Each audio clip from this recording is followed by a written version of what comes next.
Joshua Ben Warner here with the blog post on Messiahs and Monkey Gods, a mapping of me. Posted Thursday, May 25th, 2017 to the blog Under the Influence. Two spiritual questions, like lines of latitude and longitude, currently crisscrossed to trace a "you are here" star in the mapped out newness of now. One deals with appropriating wisdom, the other with the distance inherent in love. Regarding wisdom, at worst I'm a fraud. At best, I'm one little insight away from my bodhisattva badge. And because longing for God is the infinite sinkhole in the center of all satisfaction, I'm often and most accurately somewhere in between, grasping at happiness, juggling discontent, painting a facade on the whole mess. Fraudulence at first. When I was new to the spiritual path, I'd have said, interbeing and the present moment are concepts that express the truest reality. Everything is a part of everything else, and there is no past or future. Separateness is an illusion that leads us to hate. Past and future produce in us anxiety, in the case of too much future, and remorse, in the case of too much past, but they're illusions too. On the level of God, sorrow and joy contain one another as well. I stole the bejesus out of all of that.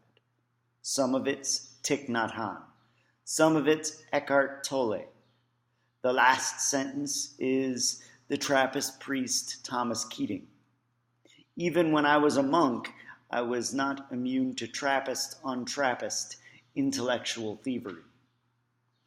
If I'm caught up in my falseness, I can attribute it to deep wounds in the psyche that stem from early childhood insecurities. It's certainly true that I have a family inside of me that is to varying degrees functional and dysfunctional. But here again, I am ripping insights off from other sources, in this case, from the literature of adult children of alcoholics. It is certainly true that I've had insights of my own. I could say there is a presence within absence. Behind nothing there is something. Until you listen for nothing, you will not listen to anything. I could say the opposite of checking out isn't cluing in.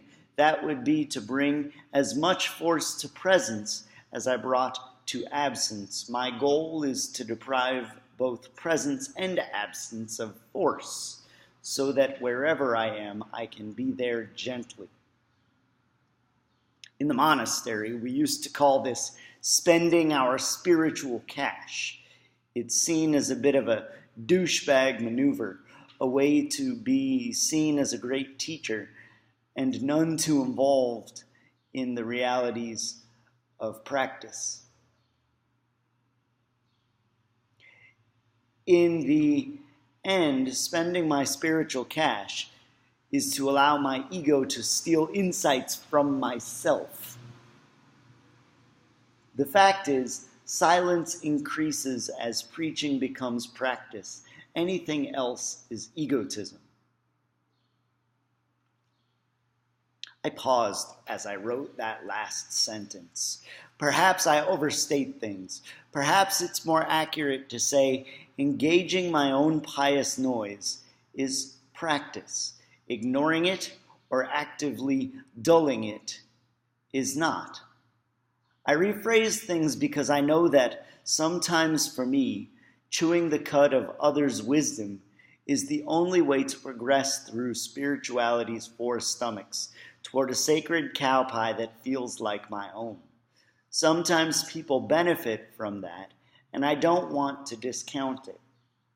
So it is important to look at love and service as well, particularly the quantity of distance it implies.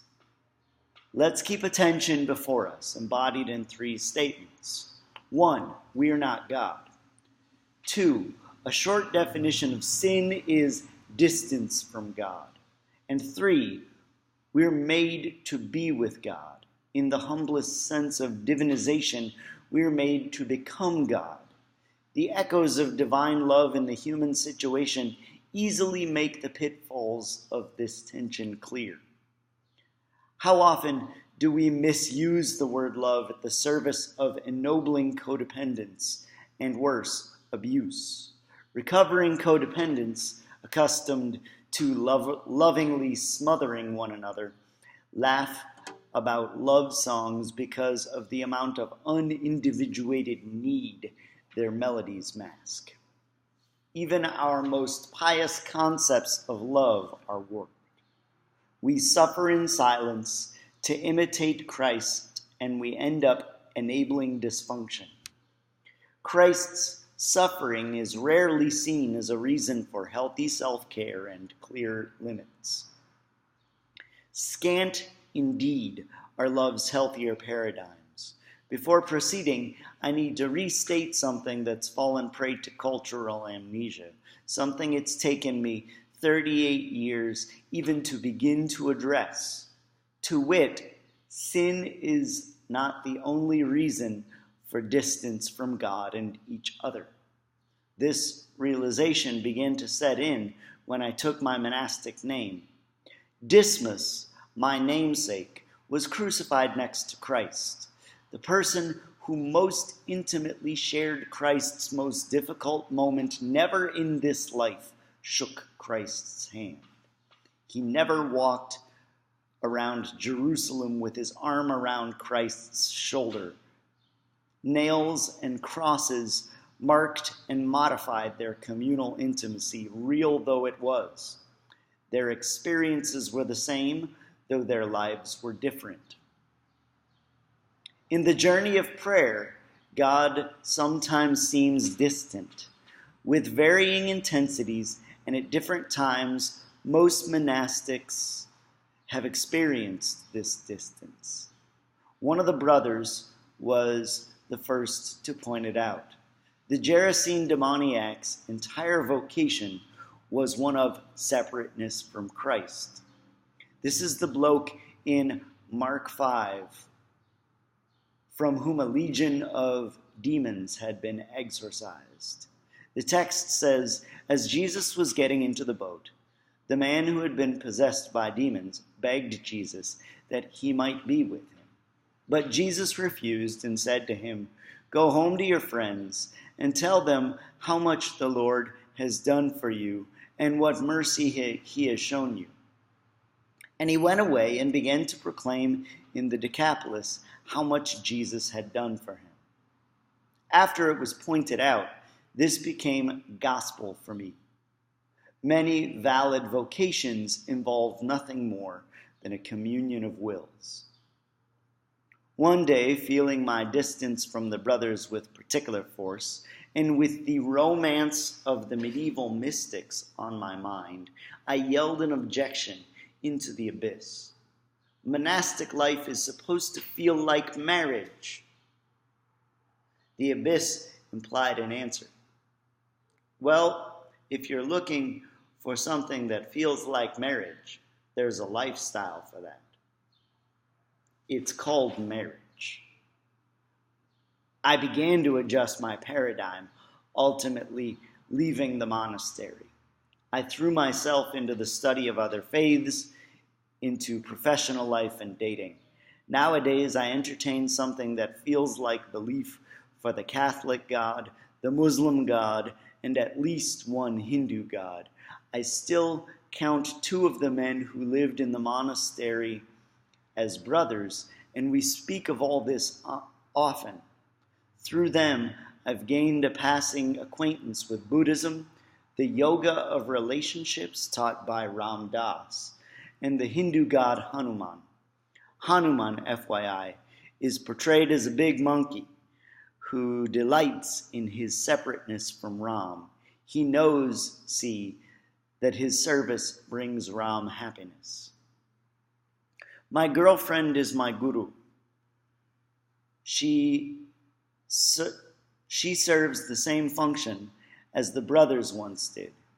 That is, she is a mirror reflecting back to me the conflictedness or placidity of my mind.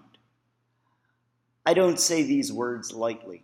Not every person I've dated has been able to fulfill the function so clearly. My girlfriend, as a person who processes things entirely in silence, echoes God more than most. That is, she speaks when she speaks, and she's quiet when she's quiet, and my part is to trust that silence does not denote crisis.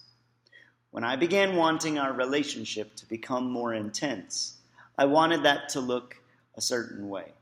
Mostly, I wanted to live closer to her. Currently, a 45-minute negotiation of I-90 separated us, and it made seeing each other on a weeknight prohibitive. I felt like we were in elementary school, friends separated by distance whose parents could only drive to each other's houses on the weekends. I wanted to see her on a Tuesday, for Christ's sakes. Then one day, walking into a Chili's for what was unfortunately the most lavish date night I could afford at the time, the question became an answer. Quite simply, the ways I'd envisioned moving forward with her seemed increasingly inaccessible. I watched their remoteness grow, then I consciously gave them up. After that moment, when I opened the door to Chili's for her, I knew I didn't have to make up the way forward, that it would reveal itself to us, and we'd negotiate it together. About 6 months after that, by this time we were living in a small apartment in a northwest suburb of Chicago, she was ill and I ran out for essentials, Sprite and ice cream and other sicky foods that are by now standard shopping list items in a time of illness. I was tired for the workday and was feeling more needy than I would have liked. As I walked into the Jewel, a thought formed clearly in my head. Hanuman revels in his separateness from Ram. And getting ice cream for my girlfriend was temporarily a little bit less warm and fuzzy than normal, but the distance was part of love, and I felt it no less intensely for the miles. As I paid for the sicky foods, my memory was brought back to the Gerasene demoniac. Hanuman and Ram had conspired to help me remember Jesus, and Hanuman and Ram had conspired to form in me something that Christianity on its own had not. The understanding, as Pierre Teilhard de Chardin wrote, that union individuates. Love makes romantics more placidly separate, even as it brings them together. These days, the love undergirding my words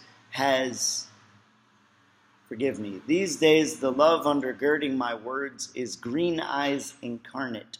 She's quiet and kind and much funnier than I.